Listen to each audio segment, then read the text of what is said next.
Hi friends. Hi. അമ്മായി, നമ്മൾ ഇന്ന് എങ്ങനെയാണ് വന്നിരിക്കുന്നത്?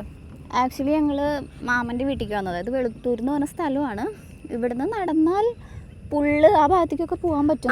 പുള്ള് ഇതേ ഇവിടുന്ന് ആ കാണുന്നത് പുള്ളാണ് ഗൈസ്. ഈ വെള്ളമല്ല, ആറ്റത്ത്. പക്ഷെ ഇവിടുന്ന് നടന്ന് പോകാൻ പറ്റും. അപ്പോൾ ഞങ്ങൾ ഇവിടെ മാമൻ്റെ അവിടെ വന്നിട്ട് ഇവിടെ പ്രായമായ അമ്മൂമ്മയുണ്ട്. അപ്പോൾ ശാരദമ്മ, എൻ്റെ അമ്മേൻ്റെ അമ്മേൻ്റെ അമ്മ, ആക്ച്വലി എനിക്ക് എൻ്റെ മദറിലോടെ അമ്മ. ഗൈസ് ഇവിടെ ഉണ്ടല്ലോ, ഗൈസ് അല്ല ഫ്രണ്ട്സ്, ഇവിടെ ഉണ്ടല്ലോ എന്ത് രസാന്ന് പറയാ. നോക്ക്, അയ്യോ മൈക്കപ്പ് എന്നെ പോയത്. ദേ അപ്പുറത്ത് ഫുൾ പാടാണ്. ഇപ്പൊ 2 മഴ പെയ്തിട്ടുള്ള വെള്ളമാണ്, വെറും 2 മഴ പെയ്തതിന്റെ വെള്ളമാണ് നിങ്ങൾ കാണുന്നത്. കുറച്ച് കഴിയുമ്പോൾ ലൈക്ക് ഇവിടെ ഇതൊന്നും ഉണ്ടാവില്ല, ഇതൊക്കെ ഫുൾ കവർ ഒരു 2-3 മഴയും കൂടെ കഴിയുമ്പോൾ. പിന്നെ അപ്പുറത്ത് ഫുൾ ഇതുപോലെ വെള്ളം, ഇപ്പുറത്ത് ഫുൾ ഇതുപോലെ വെള്ളമാണ്. It's like so beautiful. പിന്നെ ഒരു ഒരു ഒരു കുഞ്ഞു മഴ കൂടെ വേണമെന്നു അല്ലേ?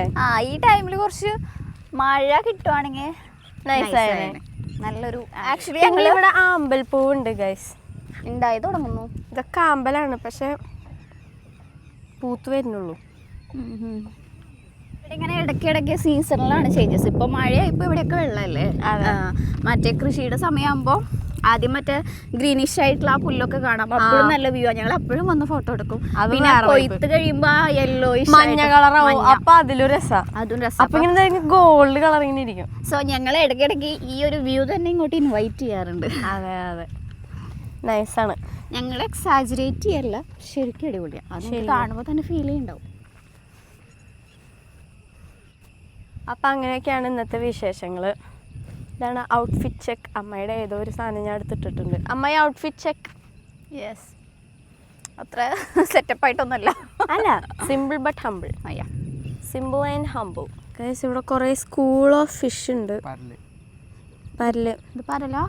പരല് പാട്ടുണ്ട്. ഓ മൈ ഗോഡ്, ഇത് കുറേ ഉണ്ടല്ലോ. ഞാനിങ്ങനെ കണ്ടിട്ടില്ല കേട്ടോ സത്യത്തില്. അത് പ്ലാസ്റ്റിക് ആണോ? അത് പ്ലാസ്റ്റിക് ചാക്കൊക്കെ ഉണ്ട്. പിന്നെ അവിടെ കുറച്ച് വലുതായ പരല്. ഇതാണോ മണിച്ചേണ്ട പാട്ടിലത്തെ പരല്? അതിലാണല്ലേ പരലുള്ളത്. പിന്നോ നിനക്കിപ്പോ ഈ ഒരു ആംബിയൻസിൽ എന്താ ഫീൽ ചെയ്യുന്നത്? എനിക്കെന്തോ സോളിറ്റ്യൂഡിനെ പ്രേമിക്കാൻ തോന്നുന്നു.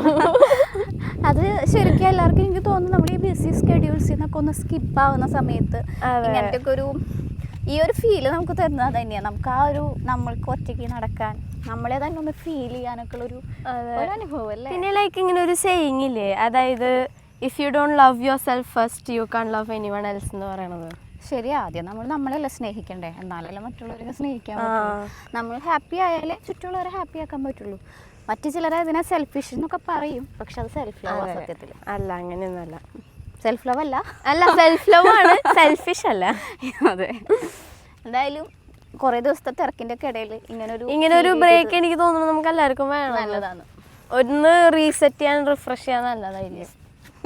ആഴത്തിനെ പറ്റി പരാമർശിക്കുമ്പോൾ അധികം ആഴൊന്നുമില്ല. ആണോ? നമുക്ക് ഇറങ്ങി നടക്കാൻ പറ്റുമോ? അതെനിക്കറിയില്ല ചിന്നു.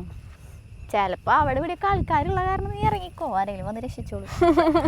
അതിന് നീന്താണോ അറിയാട്ടാ?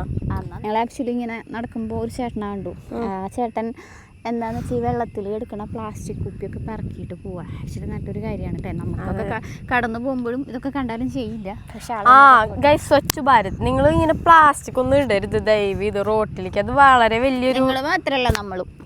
ഞാൻ ഇടാറില്ല കേട്ടോ, ഞാൻ കാണുമ്പോ പറക്കാറുണ്ട് പ്ലാസ്റ്റിക് റാപ്പർ. പറക്കാനേ അത് ഞാൻ കണ്ടില്ല.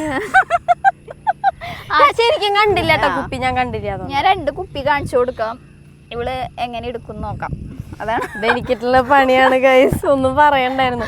അല്ല, പക്ഷെ നമ്മൾ സീരിയസ് ആയിട്ട് നോക്കേണ്ട ആവശ്യമാണ്. കാരണം ഒരു സെയിങ്ങും കൂടെ ഉണ്ട്. ഏതത്? സസ്റ്റൈനബിൾ ഡെവലപ്മെന്റിന്റെ ഒരു ഇതാ. ഞാൻ 7ാം ക്ലാസ്സിൽ പഠിച്ചതാട്ടാ. കുട്ടിക്ക് അതെന്താ സംഭവം വെച്ചാലേ, നമ്മളുടെ റിസോഴ്സസ് ആൻസിസ്റ്റേഴ്സിൽ നിന്ന് വാങ്ങിയതല്ല, നമ്മൾ ഫ്യൂച്ചർ ജനറേഷനിൽ നിന്ന് കടം വാങ്ങിയതാണ്. മനസ്സിലായോ? നമ്മൾ ഫ്യൂച്ചർ ജനറേഷൻസിൻ്റെ കയ്യിൽ നിന്ന് ഈ റിസോഴ്സസ് ലൈക്ക് വാട്ടർ, അത് ഇത് അവരുടെ കയ്യിൽ നിന്ന് നമ്മൾ കടം വാങ്ങിയതാണ്.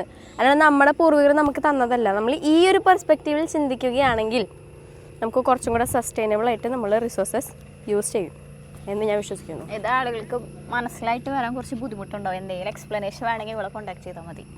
അല്ല നിങ്ങളുടെ വീട്ടിൽ വല്ല 7ാം ക്ലാസ് 9ാം ക്ലാസ് കുട്ടിയുണ്ടെങ്കിൽ ഞാൻ കുട്ടിയുടെ EVS ടെക്സ്റ്റ് ബുക്ക് തുറന്നു നോക്കിയാൽ മതി. ശരിക്കും നമ്മുടെ ഇപ്പോഴത്തെ പിള്ളേർ ഇത്രയും നല്ല കാര്യങ്ങളാണ് ഇവർ പഠിപ്പിക്കണത്, പക്ഷെ സിലബസ് മാറ്റാറായിട്ടാണ്. ഏതിന്റെ സിലബസ്? CBSE? CBSE ആണ്, സ്റ്റേറ്റ് അല്ലാട്ടാ. പറഞ്ഞു കൊടുക്കുക കൃത്യമായിട്ട്. അല്ല അമ്മയെ ആലോചിച്ച് നോക്കിയേ, ഇങ്ങനെ ഒരു നല്ല ഈ ഒരു പെർസ്പെക്റ്റീവിന്റെ ഡിഫറൻസ് നല്ലതല്ലേ? ശരിയാണ്, പക്ഷെ അത് ഇങ്ങനെ മനസ്സിലാക്കി എടുക്കാൻ കുറച്ച് ബുദ്ധിമുട്ടും. മനസ്സിലായില്ലേ അമ്മയ്ക്ക്? എനിക്ക് മനസ്സിലായി. നമ്മൾ ഇതൊക്കെ കീപ്പ് ചെയ്യേണ്ടത് ഫ്യൂച്ചറിലത്തെ വേണ്ടിയിട്ടാണ്. അതെ, നമ്മൾ അവരുടെ കയ്യിൽ നിന്ന് കടം വാങ്ങിയതാണ്, അപ്പൊ നമ്മൾ അത്രയും സൂക്ഷിച്ച് ഉപയോഗിക്കണം.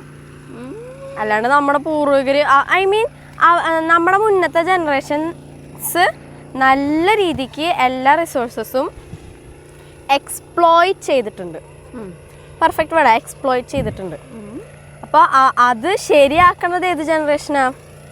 നമ്മളാണ്. അവരോ പണി പറ്റിച്ചു, നമ്മളും അങ്ങനെ ഒന്ന് എക്സ്പ്ലോയിറ്റ് ചെയ്യാണ്ട്. സിമ്പിളായിട്ട് ഞാൻ പറയുകയാണെങ്കിലേ, നമ്മുടെ പാസ്റ്റിൽ കഴിഞ്ഞു പോയ കാര്യങ്ങളൊന്നും നമുക്ക് തിരുത്താൻ പറ്റില്ല. പ്രസന്റിൽ നമ്മൾ എന്ത് ചെയ്യുന്നു എന്നതിൻ്റെ റിസൾട്ടാണ് ഫ്യൂച്ചർ. സോ പ്രസന്റിൽ നമ്മൾ എല്ലാത്തിനും നന്നായിട്ട് ഹാൻഡിൽ ചെയ്ത് കഴിഞ്ഞാൽ ഫ്യൂച്ചറായി അടിപൊളിയായിട്ടിരിക്കും. അതെ, പിന്നെ ഈ സൈഫൈ മൂവീസൊക്കെ കാണുമ്പോഴേ ഫ്യൂച്ചറിലത്തെ അവരിങ്ങനെ വന്ന് ഇങ്ങനെയാക്കി. ഞാനൊരു കാര്യം പറയട്ടെ, നമ്മളിങ്ങനെ പ്രശ്നമായി വരാണെങ്കിൽ ഒരു കുറച്ച് കൊല്ലം കഴിയുമ്പോഴേക്കും ആരാ കുപ്പി പറക്കാം. നീ വെള്ളത്തിൽ മുങ്ങി ചാവുന്നത് എനിക്ക് താല്പര്യമില്ലാത്ത കാരണം പിന്നെ ഞാൻ പറക്കാൻ പോവാ. പിടിക്ക്. അവള് വെള്ളത്തിൽ മുങ്ങിയിൽ നിന്നുള്ള ഇതവളൊരു ചാലഞ്ചായിട്ട് എടുത്തു, അതാണ് കാര്യം. അതെ, പക്ഷെ അതിൽ നമ്മൾ ഇത്രയും സംസാരിച്ചിട്ട് അത് എടുക്കാണ്ടിരിക്കാൻ പാടില്ലല്ലോ. എന്നിട്ട് ഈ കുപ്പി നീ എവിടെ കളയാൻ പോണേ? വീട്ടിലേക്ക്. അല്ലാണ്ട് എവിടെ കളയാ? വേസ്റ്റ് ബിന്നിലിട്ടാലോ? പാമ്പുണ്ടാവും എന്നുള്ളൊരു സജഷൻ വരുന്നുണ്ട്. എന്തായാലും ഈ കുപ്പി നീ എടുത്തോ. എനിക്ക് വേണ്ട, ശബ്ദം കേൾക്കണം. എടുത്തു. ഓക്കെ, ഈ കുപ്പി അവൾ എടുത്ത് എല്ലാവർക്കും ഒരു മാതൃകയായിരിക്കുകയാണ്. ഗൈസ് വേണ്ട, നമ്മളങ്ങനെ ഏറ്റെടുത്തു. നല്ല കാര്യങ്ങളൊക്കെ ചെയ്യുക. ഇത് കണ്ടന്റ് ഉണ്ടാക്കാൻ വേണ്ടി ചെയ്യണതൊന്നല്ല കേട്ടോ. ഇവള് റോട്ടിലുള്ള കുപ്പിയൊക്കെ എടുത്ത് വേസ്റ്റ് നമ്മൾ ഇടേണ്ടടുത്ത് കൊണ്ട് ഇടാറുണ്ട്, ബിൻസിൽ തന്നെ ഇടാറും. ഇപ്പൊ കൊറേ മുനിസിപ്പലിന്റെ ഈ മീമീനെ പോലത്തെ ബോട്ടിലൊക്കെ പോലത്തെ സാധനങ്ങള് അതിൻ്റെ ഉള്ളിലൊക്കെ പോയി ഇടുക. ഇതൊക്കെ ഒരു ഫണ്ണല്ലേ? ഇനിയിപ്പോ ഒന്നും പറയാനില്ല, ഞങ്ങൾ നിർത്താൻ പോവാണ്. എന്തെങ്കിലും കൺക്ലൂഷൻ ഉണ്ടോ? എനിക്കിപ്പോ പ്രത്യേകിച്ച് ഒന്നും പറയില്ല, നല്ലൊരു ഫീൽ ഉണ്ട്. ഇടയ്ക്ക് നിങ്ങൾ ഇങ്ങനെയൊക്കെ ബ്രേക്ക് ഒക്കെ എടുക്കും. ആക്ച്വലി ഞാൻ ഭയങ്കര തിരക്കുള്ള ദിവസമായിരുന്നു, അതിന്റെ വില ഞാൻ വലുത് കൊടുക്കേണ്ടി വരും. എന്നാലും കുഴപ്പമില്ല. എന്നാലും നിങ്ങൾ ഇതിനൊക്കെ സമയം കണ്ടെത്തൂ. It is really worth it. അപ്പൊ ശരി, ബൈ. ഞങ്ങൾ ഇവിടെ വരുമ്പോ ഒരാളെ കണ്ടു കേട്ടോ, കാണിച്ചരാവേ. ബാക്ക് കാണിച്ച് നമ്മൾ ക്യാമറ കണ്ടു. ഇപ്പൊ തൽക്കാലത്തേക്ക് ആ മതിലിന്റെ സെയിം കളറാണ്. ഒരു മേത്തൊക്കെ ഉറുമ്പുണ്ട്. അയ്യോ, വഴിക്ക് പോയി. പച്ച കളറാവ്. പച്ച കളറാവോ ചേട്ടാ? അയ്യോ